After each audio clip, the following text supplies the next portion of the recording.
All right, we're ready when you are. All right. And three, two, one. Come on, Instagram.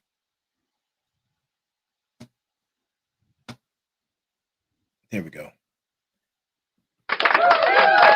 Welcome to a special edition of the Final Boss Podcast. I'm your host, Turbo the CEO. My guest host is Big Mike, brought to you by our Trinity Entertainment, our Trinity Music Group.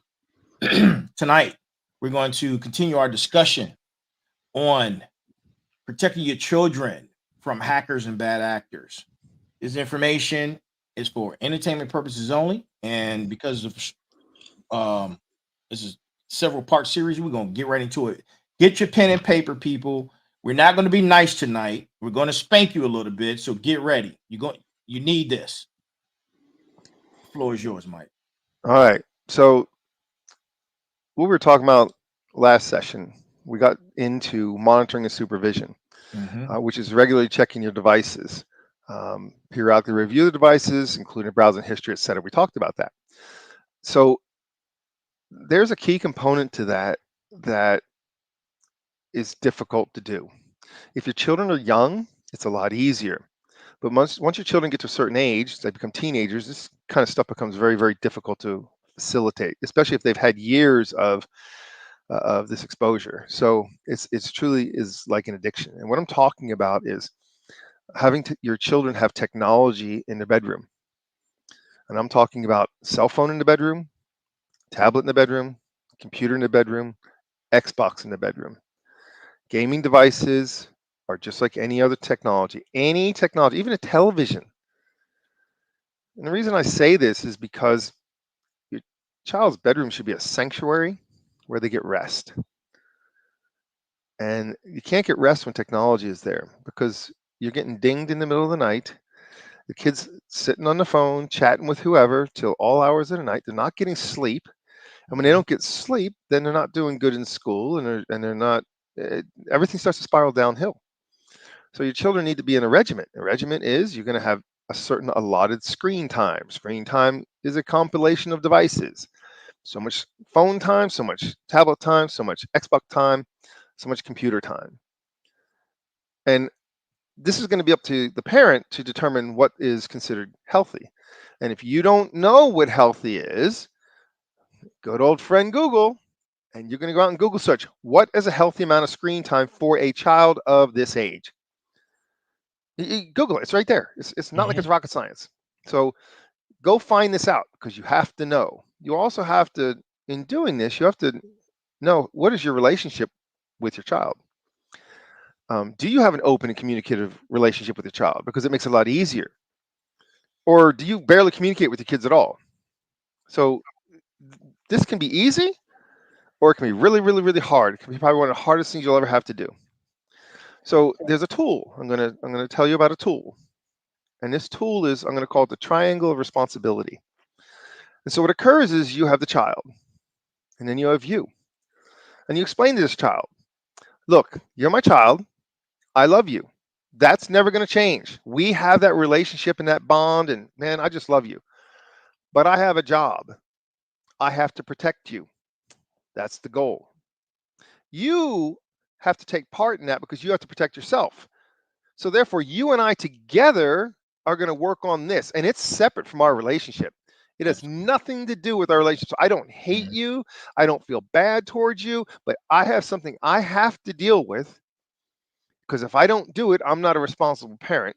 If something happens to you and I had an opportunity to fix it and Right. I didn't, now how Mm-hmm. guilty am I going to feel? And so you can Right. explain to your children, like, look, say, hey, um, we both have to do this because online safety is not just one person's responsibility. You just can't have me be the bad guy and just give you rules.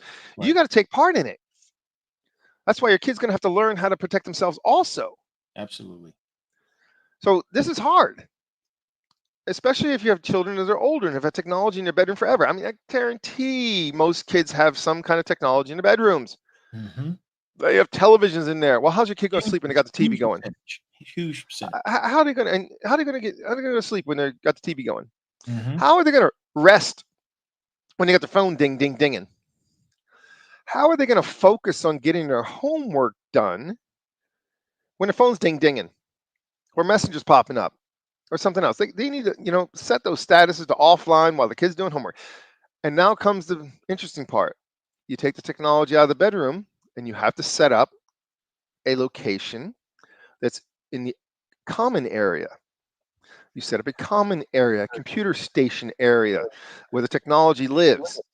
So when they're in the home, that's where they use technology. And guess what? Anybody walking by can see what they're doing. There's no hiding, because hiding is the breeding ground of the devil. If they Absolutely. can hide, bad things are going to happen. If they can hide from you what they're doing, they're going to hide it from you, because it's easy. That's what they want to do. Right. The propensity is to do the things that are thrilling. And as they get desensitized, the thrilling becomes worse and worse and worse. So now the addiction becomes painful. And you see these kids that are at a young age sending these explicit messages to each other, and now they're both can be convicted of being sex offenders, and that follows the rest of their life. Lose their innocence, man. And they lose their innocence. So you try and protect your child's innocence as long as possible. And it's so difficult to do this because many parents just want to be their kid's friend. It's too late. And you for a lot. can't be your kid's friend. Look, you got a Right. job. Your job is to prepare your child to live in the world without you. You can be their friend when they're on their own, paying their own bills. Then you can be your child's friend. And if you develop a relationship with them as they're growing up, you can be their friend when they get older. But they need to understand the boundaries. I am the parent. You're the child. My job is to get you ready. The world is way worse than you think it is. And my job is to protect you. And you're going to Absolutely. help me protect you. Yep. So that when you get on your own, you already know how to protect yourself. It's just like if you have a car and your kid's going to learn how to drive a car. What's the first thing they need to learn how to do? Change the oil, change the tire. They need to know the basics. They need to know how to check the oil. They need to know how to check the brake fluid, check the radiator fluid. So you're going to teach your kid all the safety aspects of driving a car, but you're not teaching your kid all the safety aspects of being in a dangerous internet environment. Because if you don't think it's dangerous, then there's something wrong with you. You need to get back to the basics. You get back to basics. Now, remember this. I'm going to explain it in an analogy I always like to use when I teach, and that is this. Think of the internet like a septic tank, and you're going in the septic tank every day. So you put your hand in it every day. Okay. So what do you do to protect yourself? You put on gloves, right? So I'm going to wear a glove as my antivirus. I'm going to wear a glove, which is my Windows updates, my hardware updates, my firewall. All these gloves I'm going to wear, all these gloves, glove after glove after glove. Okay. Right. And I put my hand in the septic tank every day. Remember this. One day you're going to take your gloves off and your hand's going to smell like poo. It's never a matter of if it's going to happen. You must always prepare for when it's going to happen. Absolutely. And the when is the difficult thing. Like, what do you do now once it happened? So you try to minimize your online presence. And unless you're doing social media and you're promoting a brand, your brand is separate from your person. So that's fine, because that's separate from you. You never tie your brand directly to your personal accounts. It's always separate. Same thing. You're going to make sure your children are learning about protecting their online presence. Using screen names that are not their name. Right. The basics. So if you place the electronic devices in a controlled area, and that's where they're allowed to use them. Well, I need my phone at night. No, you don't. You need to go to sleep at night. Get in there and get into a sleep pattern. Get your butt to bed. Go to sleep. Tomorrow morning, wake up, fine. You can deal with your phone, but not tonight. You're going to sleep. Right. Go to sleep. Then you set your time frame, because your children are supposed to have 8 hours of sleep. Okay, so let's say your kid's waking up what? 5? If they wake up that early. A lot of them don't like to wake up at 5. You know why they don't like to wake up at 5? Because they're up until 1. Or later. They're in the bedroom up until 1. Playing video games. So if you go to bed at, let's just say 9 o'clock. You get 6 hours of sleep, 3, 4, 5, you're at 8 hours, real close. 6 o'clock, 9 at night, 6 in the morning, It doesn't take long to look at a clock and see what equals 8 hours. And Right. most children, developing children, need a solid 8 hours of sleep. And you're also, in doing so, teaching them the boundaries. You're also teaching them that they can shut off technology. You're teaching them their health is as important as anything else. Mm-hmm. So instead of them placing the social technology as the premier in their life, they're going to place their own personal health as their number one. And they're going to make sure that's good, because if your health isn't good and your mental and physical health isn't good, then you're definitely not going to be good on social media True. and, You're not and gonna be using good at technology. anything. Right. Yeah. So if they're also out in the exposed area, in the shared common area, and they're doing things, it's much harder for them to mess up. Again, you're going to know, because in previous session we talked about, you need to know every person they're in contact with. You need to know Mhm. everything, because what you're looking for is signs. And we're going to move now on to the next piece, which is promote safe online behavior. Privacy settings. Teach your children how to use privacy settings. How to hide their identity. Sometimes you might have to go as far as using a VPN, Right. virtual private network. And the Mm-hmm. reason why is, if you're doing a game and your IP address comes up, that's where you are. And you can be tracked down to your neighborhood. Mm-hmm. So a predator can already know where your kid lives just based on their IP address. Correct. And so now you have a real problem, because now you're not anonymous out there. Now you're just pinpointed a big flag on your house and saying, I'm here. Yep. Here I am. Come get me.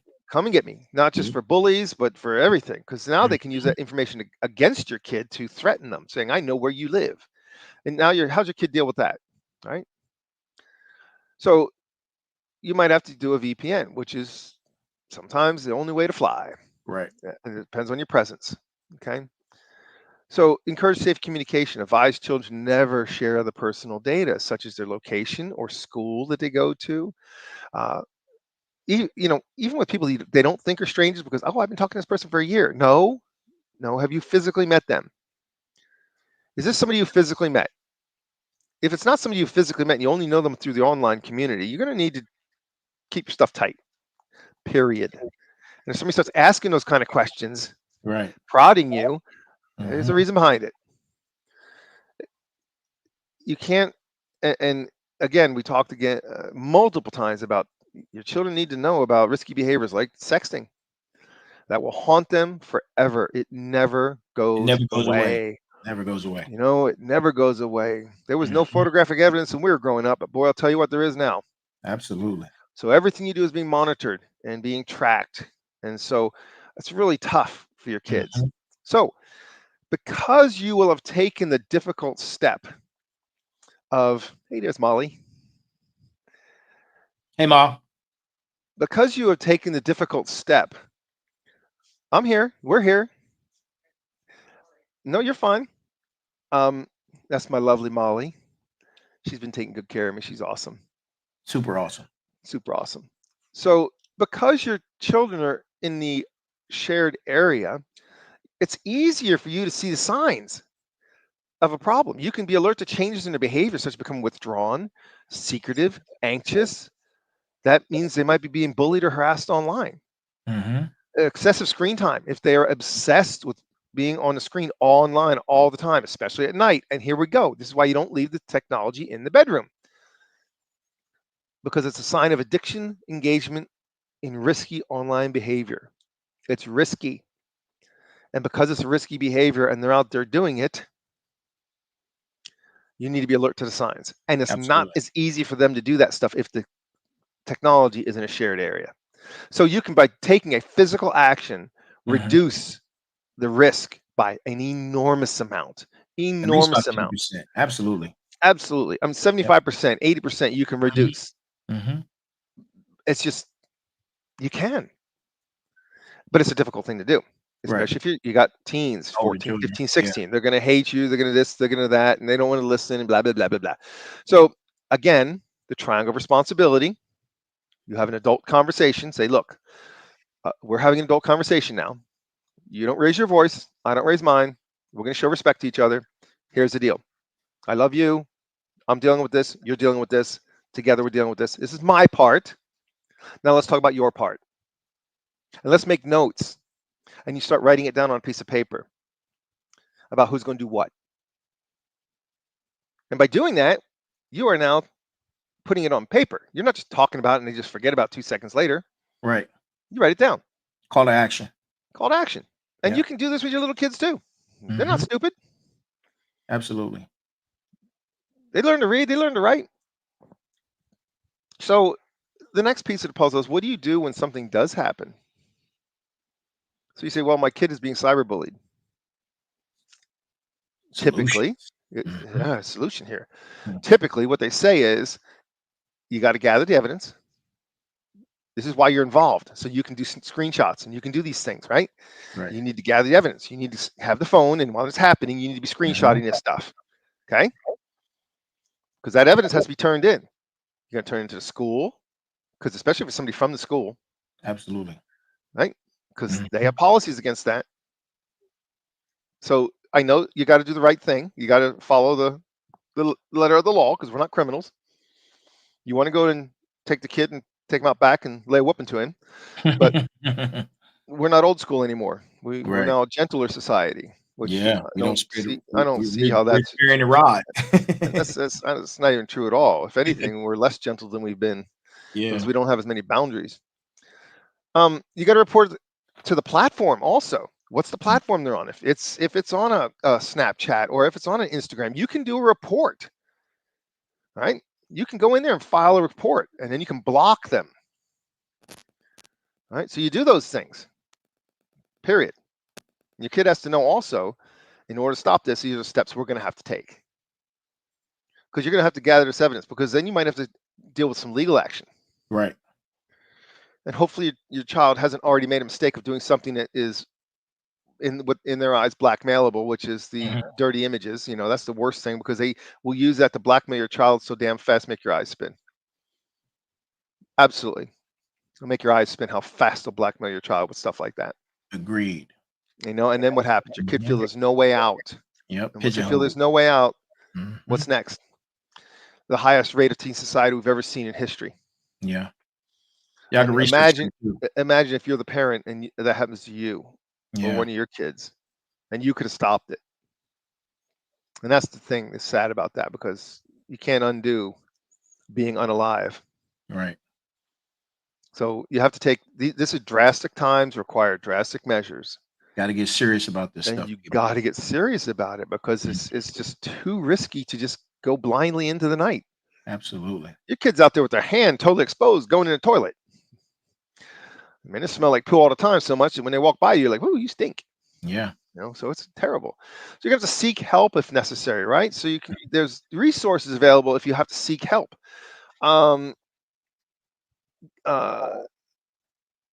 If exploitation is happening, harmful content is happening, you have to get law enforcement involved.